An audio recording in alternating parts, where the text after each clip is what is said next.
Assalamualaikum warahmatullahi wabarakatuh. Pemirsa, tampaknya ini gara-gara mau dimaksulkan ya. Gibran banting pintu mobilnya sendiri ya, padahal di situ sejumlah pengawal sudah siap ya. Mungkin nervous, risau, gelisah dan lain sebagainya ya, karena tidak bisa memahami peta politik yang ada. Wong-wong ki dopo to ya? Kok aku ki meh dilengserke iki piye? Mungkin ya, dan bisa jadi juga itu bentuk kengambekan dari Gibran ya. Tapi bener Mbak Bran kamu ngambek gitu? Ya mungkin iya. Mau komentar apa coba? Ini memang hari-hari yang sangat berat bagi Gibran ya. Setelah diledekin oleh Prabowo, udah Gibran dikirim aja ke Papua, belajar memerintah di Papua kayak apa jadinya, ya kan? Siapa sebagai pembantu Bapak Presiden saya siap. Nah, bagus kan? Nah, nggak jadi ke Papua, terus ada wacana Gibran udah ditempatkan di IKN aja. Istananya juga sudah dibuat di IKN. Iya siap, saya di IKN. Tapi gak lama kemudian Gibran mengatakan saya ini bingung, katanya diperintahkan ke Papua, gak jadi ke IKN, yang benar yang mana dong gitu. Padahal sebetulnya ini orang-orang yang ada di istananya, mungkin elitnya dari Prabowo atau apa ya, sedang ledekin Gibran gitu loh, supaya sadar dia itu wakil presiden. Jangan sekedar bagi-bagi kue, bagi-bagi nasi, ya.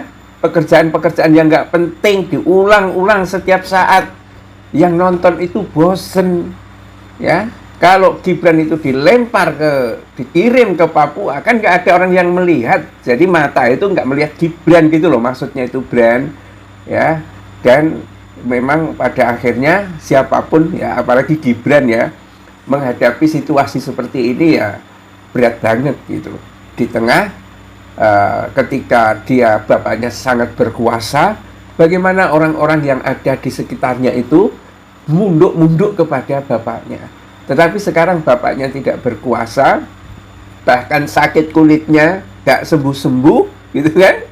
Melihat situasi seperti ini ya berat banget gitu kan.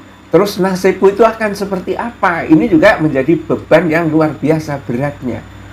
Lah wong anak maunya main mobil-mobilan, yang geblek itu juga bapaknya. Kok dipaksa untuk menjadi wakil presiden, ya kan? Karena kalau Jokowi dukung penuh pada Prabowo, tidak ada upahnya anaknya jadi presiden, kayaknya nggak mungkin.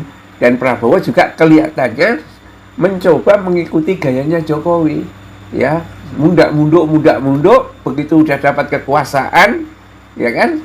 Strategi dan siasat dibuat. Nah, sekarang ini tampaknya adalah situasi yang sudah membuat keluarga atau Gen Solo ini panas dingin. Kalau kita lihat komentar-komentar dari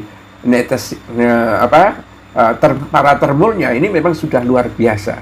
Dan mungkin juga para termul ini sudah ngasih tahu, udah membriefing sama Gibran, Mas Gibran, keadaan kita kacau banget, gitu kan?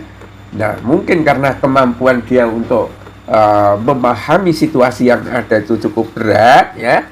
Ya, salah satu pelampiasannya Gibran itu ya membanting pintu mobilnya gitu. Jadi kelihatan emosi sekali saat keluar dari mobil karena mendengar seruan maksulkan Wapres Gibran yang semakin hari semakin rame disuarakan oleh masyarakat, oleh netizen dan lain dan seterusnya. Gimana menurut kalian? Apakah dia pantas untuk dimaksulkan atau tidak? Ya, pantas sih. Kalau kita itu ingin kemajuan bagi negeri ini. Tetapi bagi para termul, wah nggak pantas dong. Itu kan sudah konstitusional. Apanya yang dilanggar?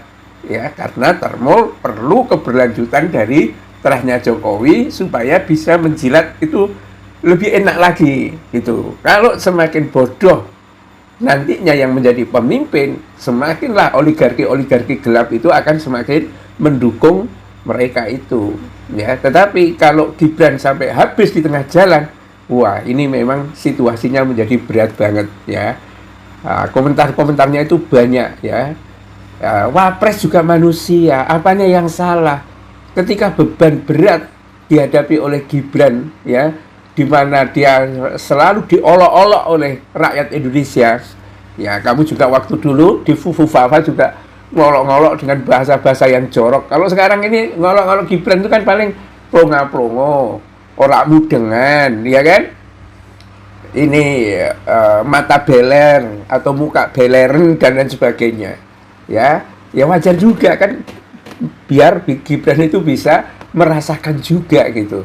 Dan mungkin Prabowo ini sudah membaca pelan-pelan apa yang dilakukan Fufu Fafa itu kepada dirinya, ya. Salah satu yang ledekan-ledekan Gibran itu adalah, ya, nggak tahu entah dari mana dia mengatakan Prabowo itu bijinya tinggal satu. Dari mana dia tahu gitu loh?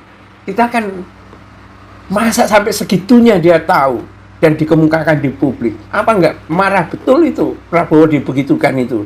Nah, ini semua tampaknya mengubah perilaku Prabowo, mengatur strategi, masih muka manis sama Jokowi, tetapi di bawah itu seperti arus yang berkolak yang membuat Gibran pasti akan ambruk.